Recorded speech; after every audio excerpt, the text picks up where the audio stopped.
Hi అండి. ఎలా ఉన్నారు? ఈరోజు మీకు మంచి కాకరకాయ ఫ్రై చూపిస్తానండి. అస్సలు చేదు ఉండదు. చక్రాల్లాగా ఈ విధంగా కాకరకాయని కట్ చేసేసుకోవాలండి. ఇక్కడ మనకి మెయిన్ ఏంటంటే అండి ఆనియనే అండి దీని ఇంగ్రీడియంట్. చూడండి ఆనియన్ ఇలాగా కట్ చేసుకోవాలి. మెయిన్ ఏంటంటే ఒక పెద్దవైతే 2, చిన్నవైతే 3 ఆనియన్స్ తీసుకొని ఇలా హాఫ్ కట్ చేసి పెట్టుకొనేసేయాలండి. ఇప్పుడు బాణలు పెట్టుకొని ఆయిల్ వేసి హీట్ అయ్యాక ఏం చేయాలంటే ఒక 2-3 స్పూన్స్ ఆయిల్ వేసుకోండి. ఎక్కువైతే ప్రజెంట్ అవసరం లేదు. ఆవాలు, మనకి పోపు దినుసులు తెలిసిందే కదండి. ఆవాలు, ఉద్దిపప్పు, జీలకర్ర వేయాలండి. ఇక్కడ నేను ఇంగు యూజ్ చేస్తున్నానండి. ఇంగు అనేది వేస్తే అసలు దీనికనే కాదండి దేనికైనా ఇంగువని యూజ్ చేస్తే చాలా మంచి ఫ్లేవర్ ఉంటుందండి. హెల్త్కి కూడా మంచిది. అలాగే కరివేపాకు కూడా హెల్త్కి మంచిదండి. అలాగే దానివల్ల ఫ్లేవర్ అనేది కూడా చాలా బాగా వస్తుంది. ఇప్పుడు ఏం చేస్తామంటే మనం కట్ చేసుకున్నటువంటి ఆనియన్ అనేది వేయాలండి. ఇక్కడ ఇంకొకటి ఏంటంటే మనం ఆనియన్ అనేది మనకి తొందరగా వేగాలంటే ఉప్పు అనేది వేయాలండి. సాల్ట్ అనేది ఇది ఒక టిప్ అండి. మనం ఏ వంట చేస్తున్నా సరే ఆనియన్ వేస్తూనే కొంచెం సాల్ట్ వేసామంటే తొందరగాను వేగుతుంది. కలర్ కూడా తొందరగా బ్రౌన్గా వస్తుందండి. ఇలాగ మనము ఒక 2-3 మినిట్స్ గ్యాప్ ఇచ్చేసి ఇలా వేయించుకుంటూ ఉంటే ఆనియన్ బ్రౌన్గా అవుతుంది.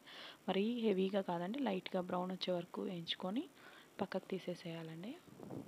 ఇప్పుడు మనం ఏం చేయాలంటే నెక్స్ట్ అదే బాణల్లోకి కాకరకాయ కట్ చేసి పెట్టుకున్నాం కదండి, దాన్ని వేసేసుకొనేసి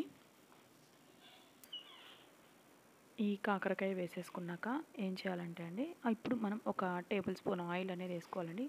వేసేసుకొనేసి దీంతోకి మనము పసుపు ఒక చిన్న టీ స్పూన్ పసుపు అనేది యాడ్ చేసుకోవాలండి.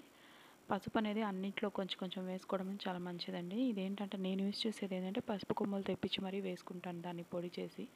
అది చాలా మంచిది. అలాగే కొంచెం సాల్ట్ అంటే చూసుకోండి కాకరకాయని బట్టి, ఎందుకంటే కొంచెం సాల్ట్ ఆల్రెడీ మనము ఆనియన్లో యాడ్ చేసాం కాబట్టి సాల్ట్ అనేది కొంచెం వేస్తే సరిపోద్దండి. ఇప్పుడు వేసేసి బాగా మిక్స్ చేసేసేయాలండి. ఇక్కడ మనము ఎప్పుడైనా సరే ఈ ఫ్రై చేసేటప్పుడు సిమ్లోనే ఉంచాలండి. హెవీ అయితే మనం పెట్టకూడదండి మంట, ఎందుకంటే కాకరకాయ లోపల బాగా వేగదు. సిమ్లో ఉంచేసేసి మనం కలబెడుతూ ఉండాలండి. ఒక 5 మినిట్స్కి అలాగా మూత పెట్టి తీస్తూ కలపెడుతూ ఉండాలండి. అప్పుడే అది బాగా రోస్ట్ అవుతాయండి. మనకి ఆయిల్ అనేది తెలుస్తూ ఉంటుంది. ఒకవేళ తగ్గింది అనుకుంటే ఒక టేబుల్ స్పూన్ వేసుకోవాలి. ఇప్పుడు చూడండి నేను ఇందులో ఒక పిడికెడు శనగపప్పు, ఒక పిడికెడు శనగకాయ పప్పులు తీసుకున్నానండి. ఒక 6-7 రబ్బలు తెల్లగడ్డలు తీసుకున్నాను. అలాగే ఒక 5-6 మిరపకాయలు. మీకు ఇంకొంచెం స్పైసీనెస్ కావాలంటే ఇంకొక 1-2 మిరపకాయలు అయితే యాడ్ చేసుకోవచ్చండి. ఇప్పుడు అది పొడి కొట్టి పెట్టుకోవాలండి. ఈ లోపల మనకి ఇది ఏగి ఉంటుంది కాబట్టి దీన్ని ఇంకొకసారి మళ్ళీ కలబెట్టేసుకుంటున్నామండి. ఇది సిమ్లోనే ఉంచాలండి. స్లోగా ఆయిల్ అనేది యాడ్ చేసుకుంటూ చేయాలండి. ఇప్పుడు చూడండి నేను ఆ పొడిని బరకగా కొట్టానండి, మెత్తగా అయితే కొట్టలేదు. ఇక్కడ ఏంటంటే ఎప్పుడైనా మనం రోస్ట్ చేసేటప్పుడు మెత్తగా పౌడర్ అనేది చేయకూడదండి. దానికి యాడ్ చేసేది బరకగానే ఉండాలండి. అప్పుడే టేస్ట్ అనేది బాగుంటుంది. ఇలా కొట్టిన దాన్ని వేసి బాగా ఒక 5 మినిట్స్ అనేది సిమ్లోనే ఉంచి వేపుతూ ఉండాలండి. మనకి ఇంకా ఆయిల్ అనేది బయటకు వచ్చేసి బాగా ఉడికిందని తెలుస్తుందండి. ఇప్పుడు ఒక్కసారి మనం టేస్ట్ చూసుకుంటే అన్నీ సరిపోయే లేదా చూసుకొని యాడ్ చేసుకోవచ్చు. అంతే అండి, ఎంతో టేస్టీ రుచికరమైనటువంటి